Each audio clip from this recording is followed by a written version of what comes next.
As a researcher, do you want to save time, learn of new and relevant research publications, and avoid rejections? You delicately balance your limited time, researching, teaching, and serving your institution. And we can save you time and effort as you seek outlets for publishing your important contributions. USASBE is proud to offer our entrepreneurship education series, Meet the Editors. 15 episodes are already planned with a variety of journals and their editors. Learn how to successfully get published as these editors share trends in academic publications, explain what they are looking for as they shape their journal, and provide you tips on how to successfully get published.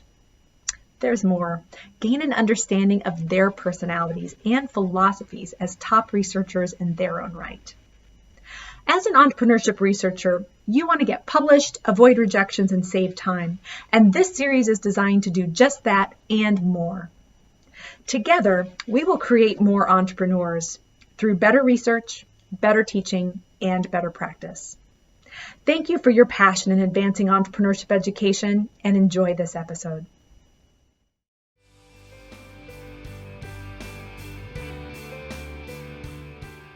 All right. Well, welcome everyone. Welcome to the USASBE Meet the Editor series. I'm Brittany Garner, Program Director for USASBE, and we would like to thank you for joining us today for this informative deep dive on publishing and small business economics. A quick USASBE announcement I would like to make is that we are launching our very own channel where entrepreneurship education materials will be released weekly in what we are calling Bold Entrepreneurship Education Television, or BVision. Content being created includes tips on how to teach authentically and effectively, interviews with entrepreneurs, and deep dives on research being published in EEMP and the Annals of Entrepreneurship Education and more. Access to the searchable, curated content being released is included with USASBE membership. If you are not a USASBE member, please feel free to reach out. We are always happy to help with that. But this series, the Meet the Editor series, is a free program of USASBE as we seek to further entrepreneurship research and its application in entrepreneurship classrooms and ecosystems. We were challenged at our USASBE 2021 conference by Bill Olet to create millions of entrepreneurs, and we can all do our part to share opportunities to promote excellent research journal opportunities like this. Today, we have Siri Terjesen of Florida Atlantic University and David Audretsch of Indiana University representing small business economics, and they have an exciting presentation planned. And without further ado, I will hand it over to Siri and David. All right. David, can you hear me? All right, super. Boy, this is such a pleasure to join all of you and have this recording for the future.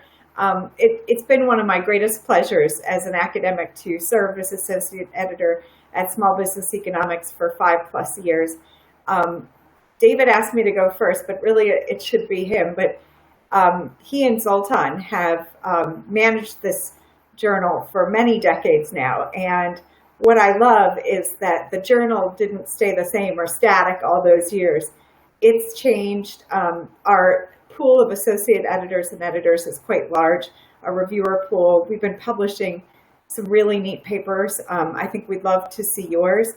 And I will say something that, and David knows this story, but a long time ago, about 8 years ago, I had an opportunity to interview Ronald Coase, who many of you know won the Nobel Prize, and he edited Journal of Law and Economics for many years. Probably a lot of the seminal papers that you've read and loved were ones that he also solicited. So sometimes David and I and the other associate editors see great papers at conferences, and we beg you to consider submitting your paper to Small Business Economics. We've been, I don't really like these rankings so much because they can be somewhat manipulated, but we've certainly been in the top 3 entrepreneurship to top 5, depending on how you count, for many, many decades, and with more to come, and look forward to having a real conversation with you about that. Certainly, as you can see on our website, we're a 4.803 impact factor.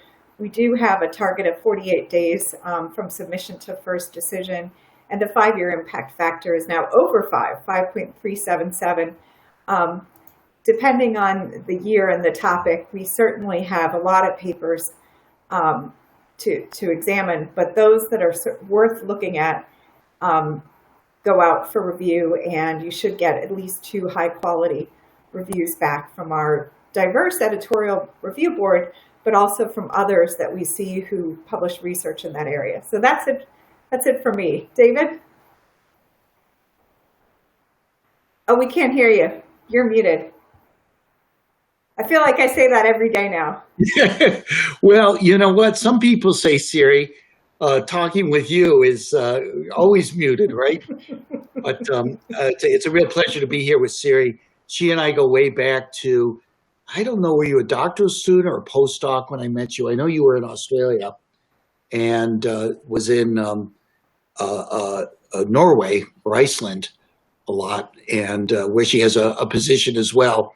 In case Florida gets too warm, she can always flee to colder places. And then, so we've had a lot to do with each other. It's always been a real pleasure to work with Siri. And you can see from her enthusiasm and her engagement. I don't want to say that's what the journal's about, but that's what we strive to be about, is in a way Siri embodies it. She's passionate. She loves what she does. I think she does research because she loves it. She loves new ideas. She likes the way it fits into existing literature and ideas. And I think it was from Siri. You never said this, Siri, but I learned this from you by watching you. When I was younger, probably before, even after we started the journal in 1989, I always thought research is a kind of a solo one-person activity, kind of in your office. Maybe you'd have a co-author, maybe 3, so it's 3 people, and it seemed to be solitary and lonely. What I learned from Siri, it's actually the opposite. It is what gives value to research, because I don't want to say anybody can do research, as they can put something on paper. In the old days, we did it on typewriters. Now we do it on, computers. Is anybody can put something on paper, but the question is always, is it valuable? Is it valuable? And in a way, this is what the role of journals is, and certainly the role of small business economics, is we try to identify what is valuable and more valuable, maybe not so valuable. And then, you have to ask the question, to whom and why? And this is what I learned from Siri. Yes, doing the research might be 1 or 2 or 3 people, a handful, but in the end, it has value once somebody else says, oh, it's interesting, which in our business, right, Siri, is code word for I like it, I think it's good. Nobody ever says that. They say it's interesting. So when they say, maybe you should try somewhere else, that means it's not interesting and they don't think it's valuable, but valuable to him, to that person. But then if you think about, there's more than one person, there's a community. This is what I learned from Siri. In a way, it's the opposite of a kind of solitary engagement. That's what journals are communities. So the community, and of course the community publishes in multiple journals, and a journal consists almost of a vector or maybe a collection of different communities. So when the journal started out way back in the typewriter days, we basically had one community and one journal they mapped on. But of course, that's not going to survive. So over time, if a journal survives like us, it opens up and becomes a place where other communities can publish. And in a way, those different communities interact. So what's interesting, I think, is that the overlap of communities who are publishing in small business economics with the other entrepreneurship journals, I don't know, what would you say is the correlation? I'll put Siri on the spot. Oh, I think we've, in a way, seen that because we can sometimes see it in the citations of the other journals. I do think it's strong. Now, I'm going to give a lot of credit to David Audretsch. Unfortunately, those of you who are joining us who are doctoral students and junior faculty weren't exposed to the Max Planck Institute that David just artfully ran. And that's how I got to know you. And that brought together scholars from all over the world in this big tent of entrepreneurship and, frankly, small business economics. And it's that type of opening personality. David also has a second appointment somewhere in Germany, I think. So, that's what we do. And I'm looking at what's the latest thing on the website right now. We have a special issue on refugee entrepreneurship. We have some folks in Spain who wrote about the COVID-19 pandemic and the effect. And, we're very much a big tent, but without having sections like other journals have. So it's not like, well, this paper came in and, that's strategy, so we're going to send it to these 2 or 3 folks. We have a very capable managing editor, Adam, and he does a very good job finding the right AE home for those papers, and I'm grateful for that. So we're having a lot of fun with it. I love the papers that come out, and to David's point, I do think people publish in other journals, and that's also just a function of academia. You really can't get tenure by only publishing 5 papers in the same journal. So there's certainly a heavy dispersion, but of course, most lead to JBV, ETP, SEJ, and then some special journals as well. But I think that would be our biggest overlap. Yeah, overlap. And, it's interesting, Siri, because I think historically, I think I remember when all those journals were started, actually. And in the beginning, they seemed to be very different communities, really, and collections of communities. People would say small business economics. Oh, it's in the title. It's economics. And they'd say, entrepreneurship theory and practice. That's about theory. And journal business venturing is maybe about corporate entrepreneurship or corporate venturing. And people try to kind of interpret something from the titles that may have meant something when they were started. But what we've seen is that there is distinct differences. Most people, outsiders, it would look like these journals are pretty interchangeable, but we can tell and Siri mentioned a big one that I'm proud of, really proud of and like, but it may evolve too. As Siri mentions, a lot of things I like, for better or for worse, like the typewriter, are long gone, right? But, I think that we felt up to now, maybe having kind of and many authors want this, many editors want this. They want to know, so which topic does this fit into? Is this female entrepreneurship?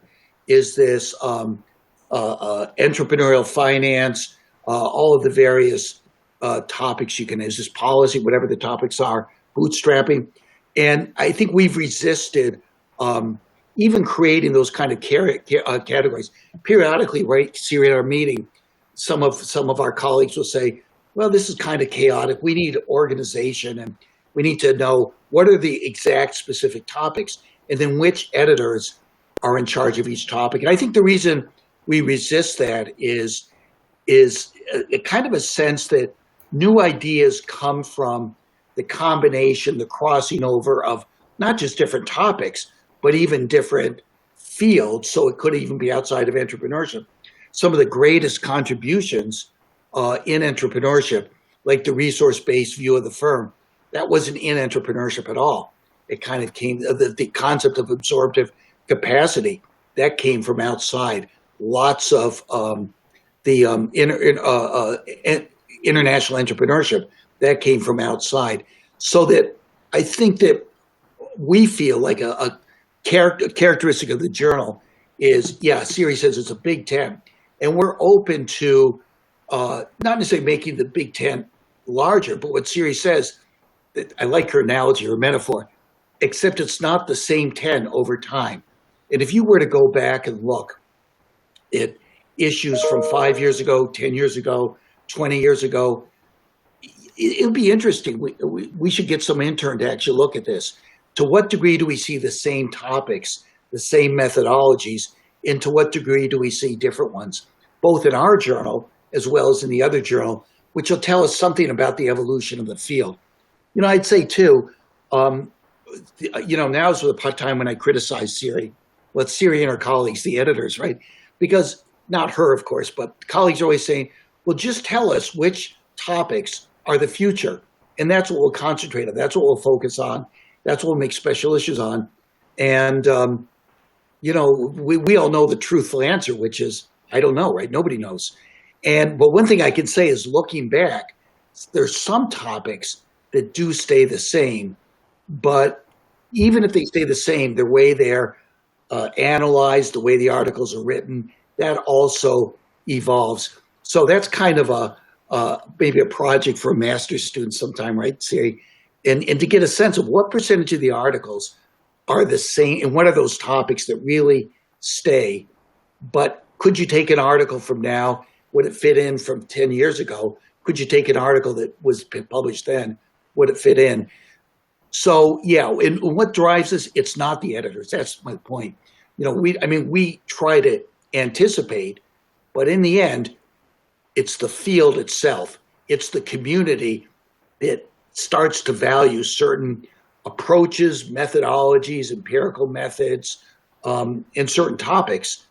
There's a sense of, and where's that sense come from? It comes from the referees, from the authors in the submissions, and then from the editors making decisions.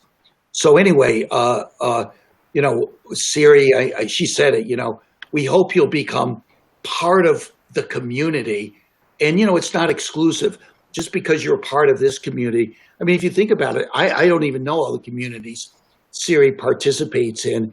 At one time, you were pretty involved in, you kind of had that interest in history, kind of history of thought coming with Coase, you mentioned that. At some point, you were interested. It wasn't female entrepreneurship so much, but it was just the role of females, either in society or universities or both. Mm-hmm. And that probably, of course, I'm aware of mostly the overlap between us, and that's where and I think that's typical, so that it's not, one person is one community. Maybe when you're young and starting out, you hope you can find one, but yeah, in the end, we hope you'll, whatever else you do, we hope that you'll be part of our community, because we're always looking for new ideas and ideas that are going to help drive this field into the future. So thanks very much. I'd agree with that. And I think we do have time for questions, or we can talk a little bit more. I have an analogy. I don't know if David's going to like this. And of course, it's going for posterity, but think about the Star Wars trilogy of movies, right? And you saw some of the same scenes, the Star Wars bar, the Millennium Falcon, and, there were great characters, and Hammerhead versus, Han Solo versus Jabba the Hutt. They were all different, but they all sort of fit under this big tent of entrepreneurship. But a few movies forward, there were other new characters who brought new, neat storylines. And I think that's a way I would describe small business economics. It's like the bar in Star Wars or the Millennium Falcon. You got neat people coming in and out. And we're just excited. I mean, really, there has been so much practitioner and academic and especially policymaker focus on entrepreneurship all these years that we need really good, rigorous research to take things to the next level. And that's what we're here to do. And of course, getting published helps you in your career. And I think our journal can help you with pretty much most schools around the world. But it also helps move our field forward. It helps tell policymakers whether to barge in and change things or whether to take a hands-off approach in other regards. And certainly it often can help practitioners to think about the many strategic decisions they face in running a venture. So there we go. I can see Brittany says, if you like to ask questions live, let's do it. There are so many of you, and I only recognize 2 or 3 names on here, so we look forward to meeting you.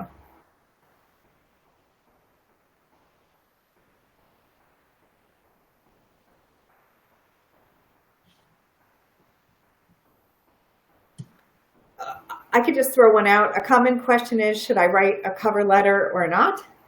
I think even amongst the AEs and editors, there might be different views, but if you certainly have an editor in mind, you should mention that in your cover letter, and you should also mention the link from your paper to the body of research in small business economics, or just if you're blazing a totally new trail, how fantastically important this is, that we should pay attention to it, even if it's the first paper that we've ever seen on this topic.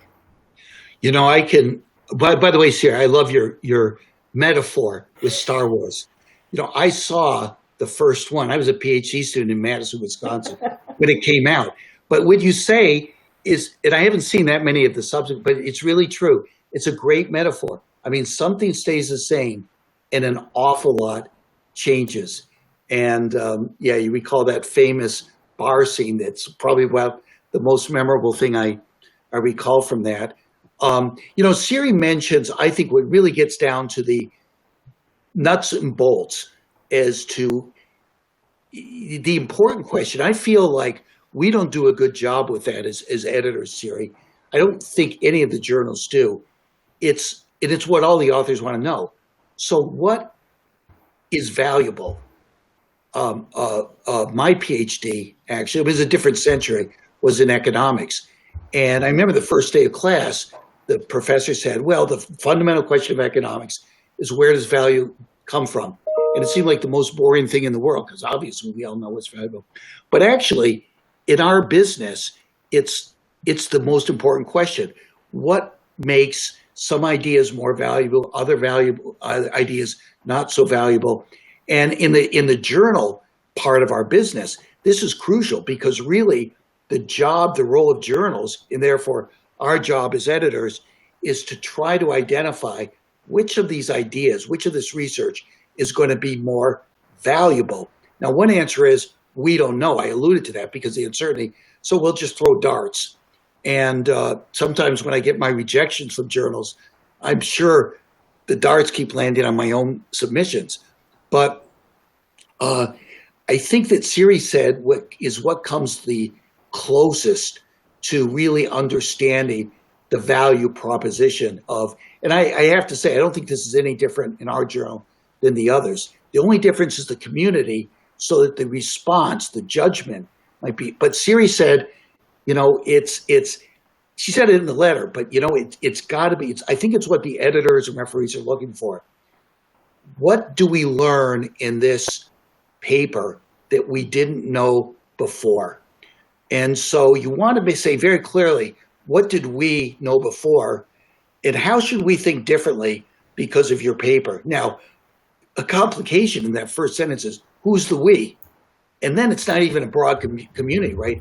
It's a very precise, strand of thinking, of literature. And then you want to make that very clear. And then you want to say, why, because of your paper, people should think differently, either that small group and beyond. And I would say, I don't know what your experience is here. I think that's one of the biggest reasons why papers, because small business economics, I'm glad Siri, she gave you some numbers before, and I'm glad she, it's kind of like, the numbers on COVID or something bad like that. She stayed away from the scary numbers, which is the rejection rate. And, if I tell you what the rejection rates are when I started out, you'll think you were born in the wrong century. But, Siri knows they're dauntingly high, so that most papers are rejected. And authors kind of respond sometimes and say, well, what was wrong with my paper? Right, Siri? And the answer is nothing per se. But when we're rejecting 90% of the papers, the decision is, do we learn more from this paper that we didn't know before you wrote the paper? Now, to make that decision, we need to know, so what do we think in the literature? And I think a lot of young authors especially, but of course, a lot of my contemporaries are just as bad. They feel a little bit hesitant to make the decision what we knew before. Because they think, well, how would I know? I'm just a young person and I know what I did. And surely these intelligent, experienced referees and editors, they'll know, or if they don't, they'll figure it out. And, this may be kind of disillusioning, but it turns out, maybe they're not as, there's a lot of things to know in the universe, right? And there are. Literature are always changing, fields are always changing, findings are always changing. The other thing is they'll go find out themselves. Now this gets to almost laziness on the part of authors that says, you know what, I'll let them go to the journals. I'll let them read the articles. I'll let them figure out the literature. And then surely they'll recognize what my contribution is because I don't feel like doing all the work to tell you. And you know what? You can tell I'm getting a little bit animated now because most referees and a few of our editors, fellow editors, they're not going to do that. You know what? Especially when you've got a queue, a waiting line of hundreds of other submissions where they tell you exactly what was known before and why we should think differently because of your article. Mm-hmm. So in a way, I guess my point is, and this is again generic for all journals, but it's certainly true of ours more and more, isn't it, Siri? It wasn't that way when you started publishing, I think. I think then there wasn't this kind of pinpoint focus. If it's valuable, we learned something we didn't know, but you need to tell us. And it's not because we're playing a game. It's because we don't want to. Now, we hope in the process, the editors, the referees will kind of spot out, if the author's saying, well, this wasn't known, this was known. Well, they're familiar. Something may go off and they may catch it. But you wouldn't want to fool yourself and think they're going to spend 3 months, doing the review of the literature because the author felt like they didn't want to do it themselves or didn't do it or couldn't do it. So, boom, that's I don't know what you think. That's good. I see some questions we should answer too. Good. Can we take these on? One of the first ones, first of all, I want to say, we could pick off Tushar Banerjee. Thank you for your question. How can doctoral students, it's in the chat down there, engage with journals such as SBE? We would love to invite you, if you have expertise in some area, and you're welcome to email me afterwards to review. One example I could give is Annie Roos, who does some great stuff in gender and entrepreneurship in Sweden as a PhD student.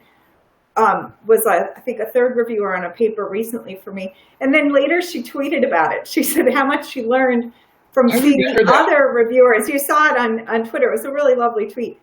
And I think that's one way that can help you because she was able to see what the other reviewers, and she was able to offer some really good contributions because doctoral students are the most well-read in a field because you're most current.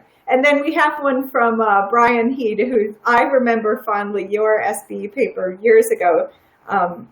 Brian's in the chat. How do journals convey to referees on what direction they want the journal to go? I asked because David kind of gave it can go in any direction. Can you read this, David? But it would seem that the journals want to go towards policy or practical or hot topic. Brian, I wish I could see you, but it's beyond my technical capabilities. But hi, nice to see you. And he and I go way back too. But that question is so important. And I want to say, I think it's the myth that journal editors, or dare I say, good journal editors, tell the referees which direction they want to go in as a journal. And I feel very strongly about this. When we select editors to handle be in charge of the submission, and they select referees, they're selecting those referees because of what they anticipate is their expertise, their experience, their instinct, and their voice. So we don't want you to do what we think we want because we could do that ourselves. We want you as a consultant, as an expert, given who you, by the way, it took me years to figure this out. That in a way, we want you to respond with your own self-interest. Don't try to anticipate what's good for us. You tell us. Now, part of that proposition says, yeah, Brian, it's great you asked us. We know who you are, Brian. We know where you live. So we know whatever you say, it's coming from Brian with all the idiosyncrasies, peculiarities, experiences that we associate with you. And then we'll have several other referees from different perspectives. So I think the mistake is when people try not to be themselves. By the way, it goes for the editors too. We have to have this conversation with all the editors, don't we? And that is, as a referee, you want to trust your expertise. You want to trust what you know, give your opinion. And you know what? If we don't like it or we think you're whatever, that we picked the wrong referee, but we're picking you to be you. And I would want to say that holds for all journals. I don't know if it does. Probably not the journals that reject my submissions.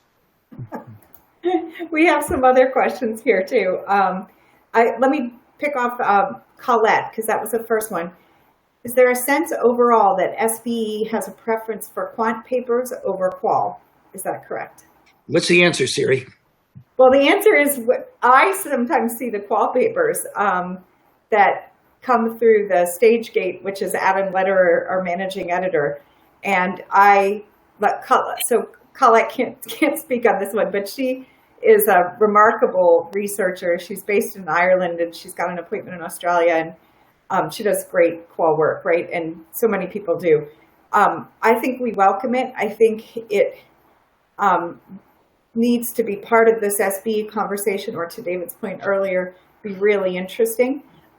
We do have tighter word count guidelines than, say, human relations or organization, where you can see like these rich, thick, qualitative discussions. But I would certainly welcome that. But yes, you're correct that the majority of papers are quantitative in nature.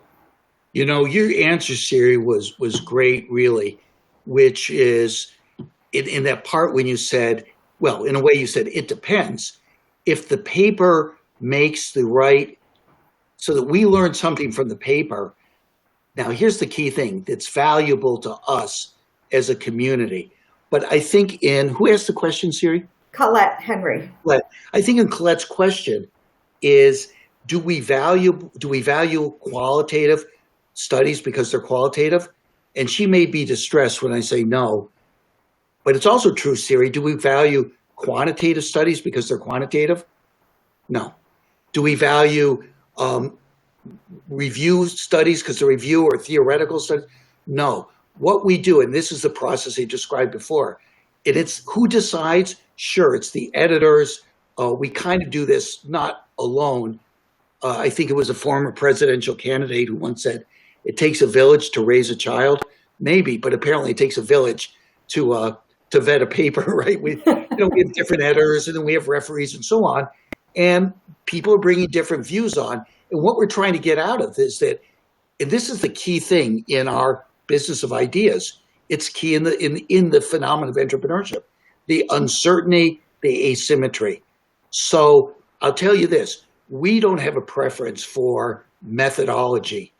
In fact, I almost kind of respond personally, negatively, when people will put on their title, I'll make this up, the role of women in, where do you live, Siri? Beautiful, sunny Boca Raton, Florida. The role of women in beautiful, sunny Boca Raton, Florida, a qualitative analysis. And I think to myself, is the fact it's qualitative, is this what makes it valuable? Or if they said a quantitative analysis, or if they said, well, we all know what makes it valuable, it's sunny, right? But I think you really want to have this focus. It's not that we're not interested in methodology. We're not interested in, can you spell your name correctly? But if you don't, ultimately it might be a problem. If we have problems with, because you really think about a paper, key thing is this an interesting question to the community? Is the paper able to teach us something we didn't know before that's important? And do we believe it? Which kind of gets into, just because there's a claim, does it seem like doesn't have to be proven, but on the other hand, if somebody just says, oh, I had this dream last night, that's probably not enough.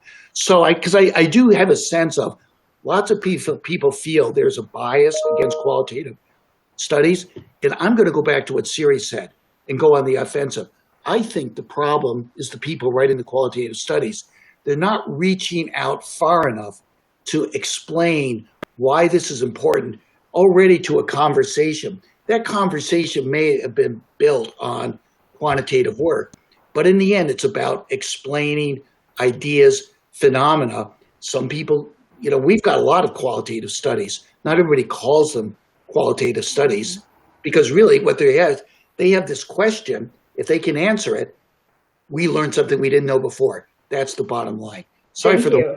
That's perfect. Deb had a similar question. And then we have one from Farhad Ahmed, who I think is in Ireland as well.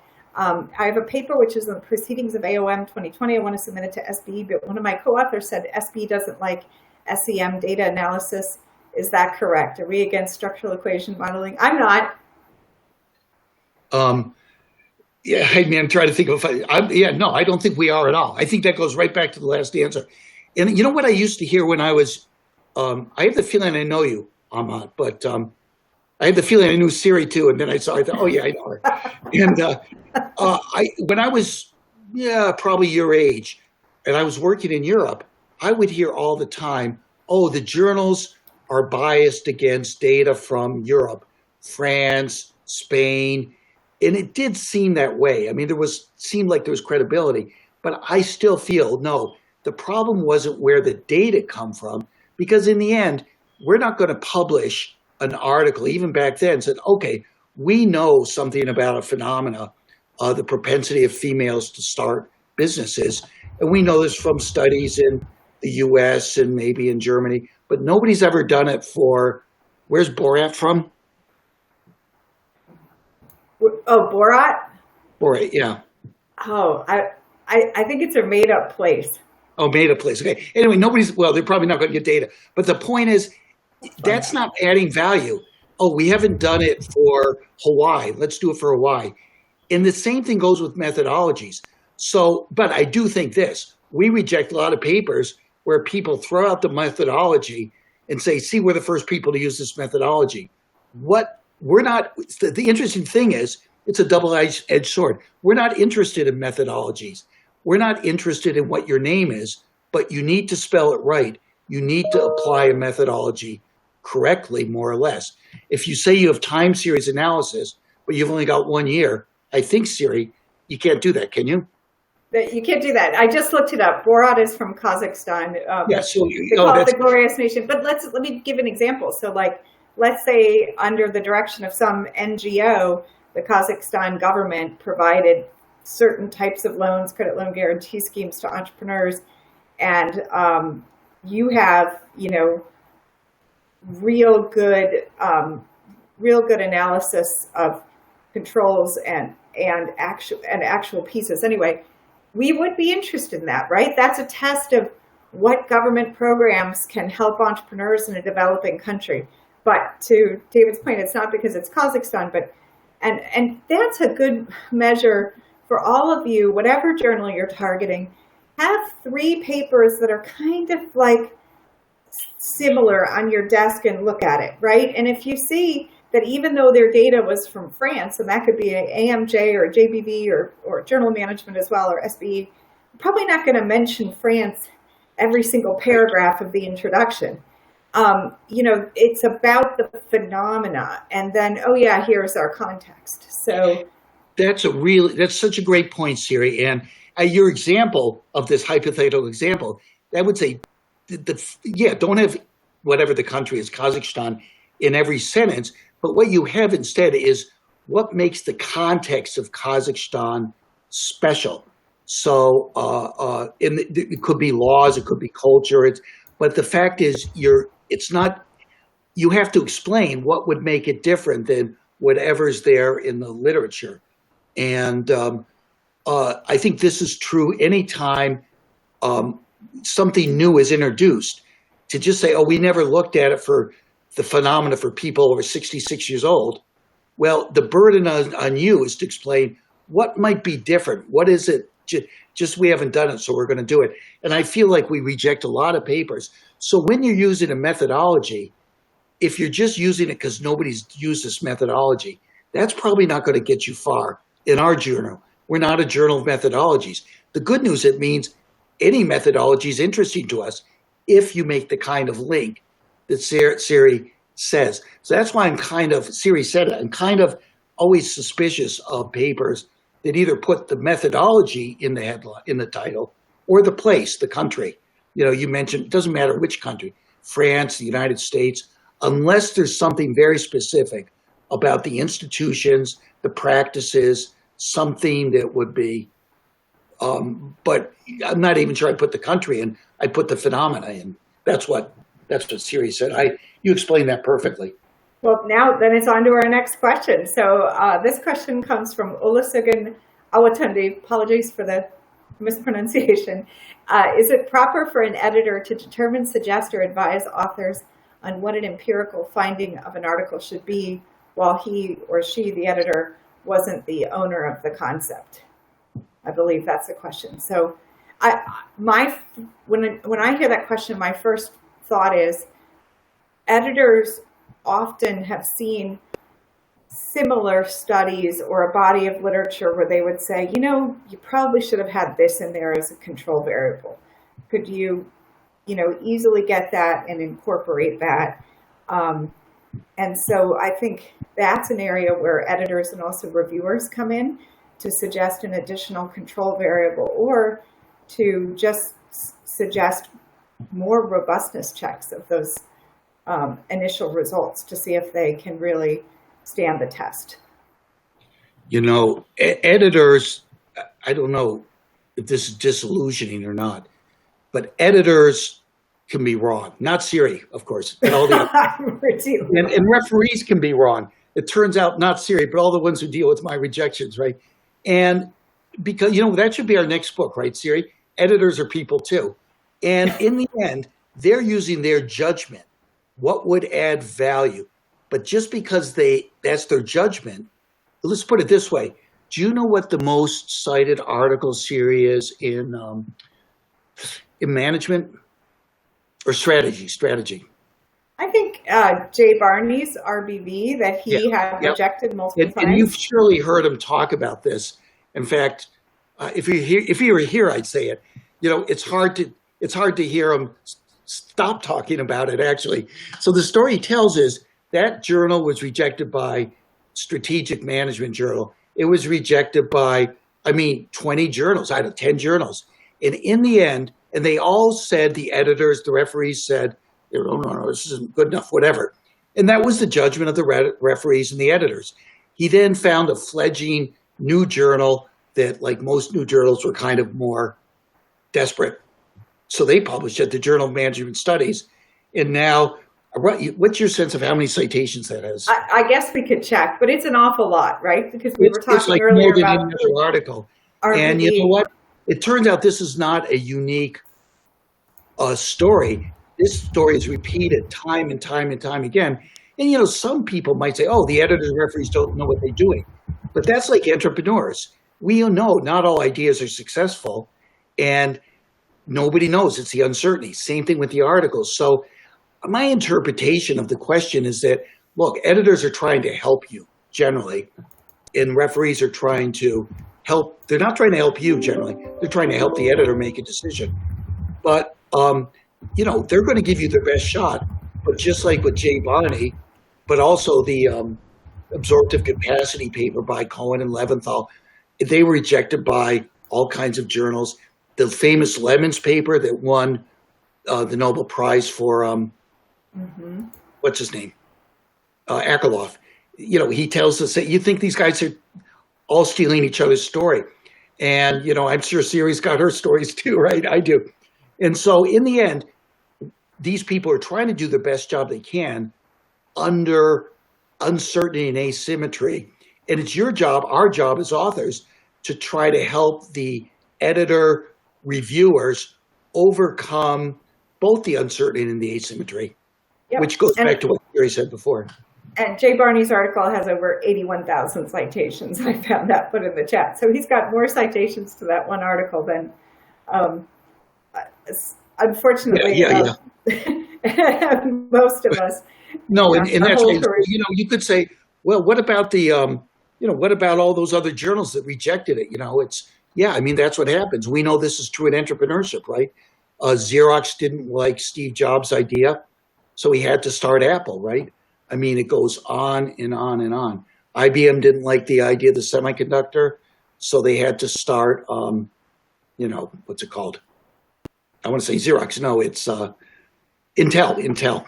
And the most recent example would be Cisco not really taking care of their engineers, so he set up Zoom separately, although we're on this new platform today. Right. And you think, well, surely I wouldn't be that stupid to make that decision. But we know, I mean, the great thing is we're all in entrepreneurship. In the end, we've got the same challenge in our business. And I'll tell you, as authors, I know Siri's learned this. Sure, the journal may reject it. What does that tell you? It wasn't good for those authors, that editor, maybe on that day. And so it's hard to know, is the article good or not? Well, it wasn't to those people on that day. I couldn't agree more. I mean, there is a random walk to all of this that we can't completely discount. But I have a couple stories like that of papers that I submitted to what I thought was a top journal at the time, got rejected, and then I went to an even higher journal. That's happened a couple of times. And I'm sure many of you have those stories. We just have 3 minutes left, I believe. So we welcome any questions. I will type my email here in the chats too, so that you have it. If any of you are interested in reviewing for us, sort of on an ad hoc basis, and want to share your skill set, we'd love that. Yeah, I mean, in a way, to me, the biggest takeaway, other than Siri's a great colleague, well, in a way, it's relevant. And that is, well, how do you get Siri as a colleague? And the answer is you interact with her. It doesn't mean you only submit papers or you only referee, but you want to interact, of course, not just with Siri. She's not the only great colleague in the world, or even with the journal, right? But how do you get into a community? I don't know, Siri, you interact, right? I think you do. And you can find, I'm going to put our journal here in the chat. You can find the list of associate editors, editorial board members. We are all over the world. And hopefully when we're in a non-COVID period, you'll be able to see us in person, and we'll be able to meet you and talk to you just like Ronald Coase would do and say, hey, why don't you think about bringing that paper over here? We look forward to further conversations, look forward to your papers.